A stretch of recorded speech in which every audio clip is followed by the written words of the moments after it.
Je vais vous annoncer la liste des joueurs qui sont convoqués pour la double confrontation des éliminatoires de la Coupe du Monde 2022 au Qatar. Un premier match le 3 à Maputo au Mozambique et un deuxième match le 6 à Ebimpe contre le Cameroun. Avant de vous annoncer la liste des joueurs, juste vous informer comme toujours, 15 jours avant la date FIFA, j'envoie des pré-convocations. Donc, sachant que ça ne serait pas évident d'avoir tous les joueurs, j'avais fait une pré-convocation, une liste de 62 joueurs. 62. Donc, tout le monde avait reçu ces pré-convocations. Pour ces deux matchs, comme je tiens compte de cette pandémie où voyager n'est jamais évident, j'ai pris le souhait de faire une liste, non pas de 25, mais de 30 joueurs. 30. À l'heure où je vous parle, je ne sais pas encore si tous les clubs vont pouvoir libérer les joueurs. Donc sachez, dans le règlement, que si je devais avoir des joueurs qui ne venaient pas, je pourrais encore, entre guillemets, piocher dans la liste des 62. Donc c'est une liste que j'ai élaborée dans mon souhait d'un point de vue technique, mais je ne sais pas encore aujourd'hui si on va avoir tous les joueurs. Voilà, je voulais clarifier cette situation. Donc, sont convoqués pour ces deux matchs Sylvain Gbou, sans club, Éliser Iratapé, FC San Pedro, Badr Ali Sangaré, JDR Star, Serge Aurier, Tottenham, Wilfried Singo, Torino, Eric Bailly, Manchester United, Sinali Diomandé, Olympique Lyonnais, Willy Bolly, Wolverhampton, Wilfried Cannon, Pyramide, Odilon Kosonou, Bayern Leverkusen, Emmanuel Agbadou, Casse Eupen, Maxwell Cornet, Olympique Lyonnais, Hassan Kamara, OGC Nice, Geoffrey Seredier, FC Sion, Ibrahim Sangaré, PSV Eindhoven, Habib Digbo Maïga, FC Metz, Jean-Daniel Akpa Akpro, Lazio de Rome, Franck Kessier,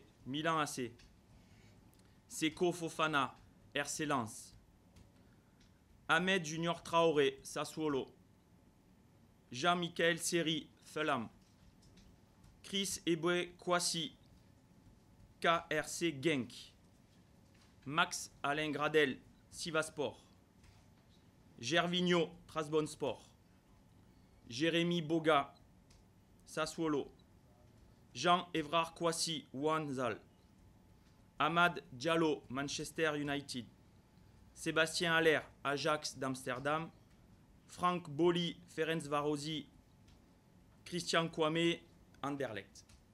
30 joueurs. En tant que sélectionneur, on a envie d'avoir tous nos joueurs qui sont dans des clubs et qui jouent. Le cas de Sylvain, jusqu'à présent, j'avais désigné Sylvain comme notre numéro 1. Depuis mon arrivée, il a toujours fait des matchs corrects. Sa situation n'est pas facile. Par contre, je suis en contact au quotidien avec Jean-Jacques Tizier et le joueur. Il s'est entraîné depuis la fin des matchs du mois de juin où il avait fait un très bon match au Ghana. Il s'est entraîné régulièrement à Yopougon et puis avec Jean-Jacques dernièrement. Il était parti, il devait signer en Guinée équatoriale. Après, administrativement, je ne suis pas allé là-bas pour voir ce qui s'est passé. En tout cas, on est en contact avec lui. Dans mon choix de prendre les 3 gardiens, ma décision était de prendre déjà des gardiens qui ont du temps de jeu en tant que numéro 2, numéro 3. Donc, Éliser a fait de très bons JO. Badr Ali Sangaré a enchaîné déjà 2 matchs avec son club en Afrique du Sud. Donc, ce sont 2 gardiens qui jouent.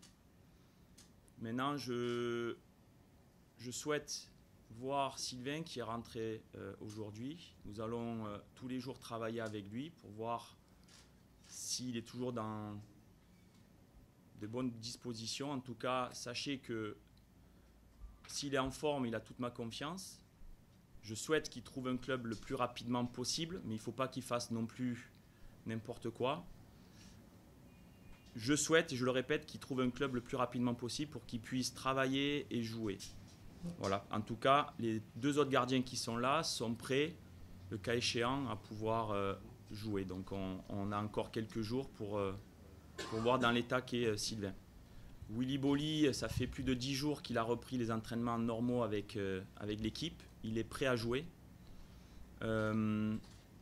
Après, c'est les choix de l'entraîneur à Wolverhampton. En tout cas, il s'entraîne normalement et il est avec l'équipe au quotidien.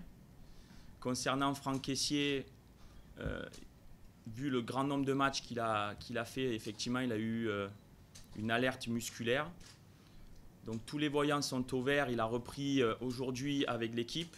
Jusqu'à hier, il travaillait avec ballon, mais à côté de l'équipe. Aujourd'hui, il s'entraîne avec le Milan AC. Nous avons discuté avec le club. Effectivement, je ne sais pas s'il va être à 100% pour le match du Mozambique, mais ça reste un joueur important dans le groupe et sur le terrain. Et nous ne prendrons aucun risque pour le premier match, mais on a 2 matchs importants. Et je veux essayer d'avoir la meilleure équipe, aussi bien au Mozambique que contre le Cameroun.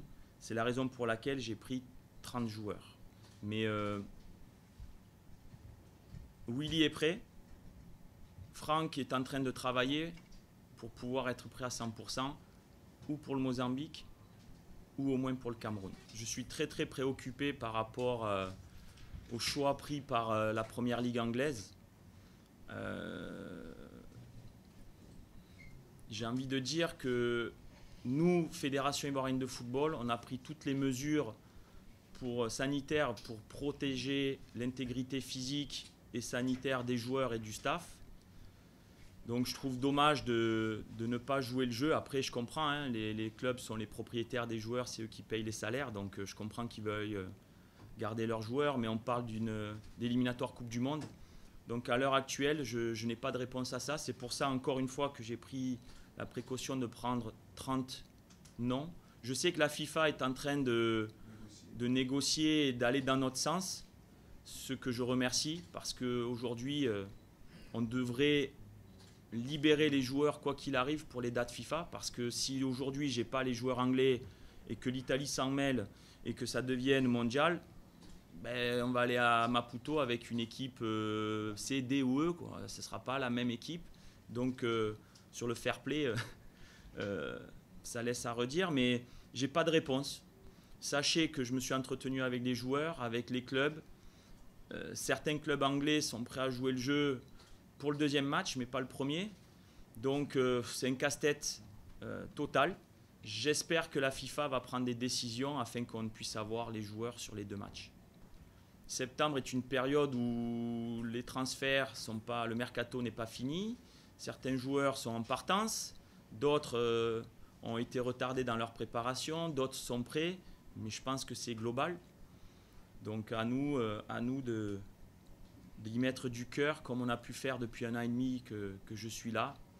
On peut reprocher certaines choses, mais pas l'envie, la motivation et le cœur que mettent les joueurs à chaque match. Donc à nous de garder au moins ça et de nous améliorer techniquement, tactiquement et d'être plus efficaces.